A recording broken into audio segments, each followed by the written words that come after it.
Saul, who was also known by his Roman name, Paul, was with the church in Antioch. The Holy Spirit chose Paul and another believer, Barnabas, for a special work. So they obeyed and left Antioch. God led Paul and Barnabas to tell the good news about Jesus to not only the Jews, but the Gentiles, or people who were not Jews. Paul and Barnabas traveled to Lystra. Paul healed a man there who had never been able to walk. The people saw what Paul had done, and they thought Paul and Barnabas were gods. They began to worship them, but Paul and Barnabas tore their clothes and shouted, "No, we are not gods. We are men, just like you. We want to tell you the good news of God."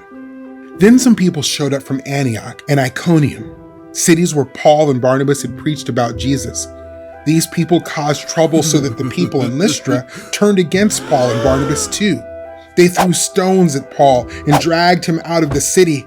They thought he was dead, but the believers in Lystra gathered around Paul.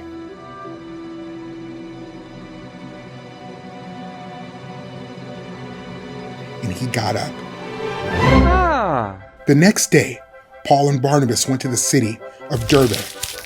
They told people there about Jesus, and many people believed. Then Paul and Barnabas went back to Lystra and to Iconium. They encouraged the believers there to continue in the faith. They told the believers that they would face suffering because they believed in Jesus. Paul and Barnabas also chose leaders for the churches.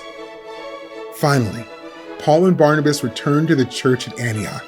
They reported everything God had done on their journey and how God had helped them share the good news with the Gentiles.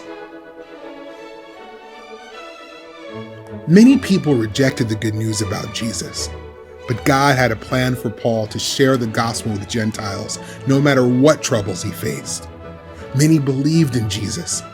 The church grew and the gospel spread so that people all over the world could be saved from their sin by trusting in Jesus.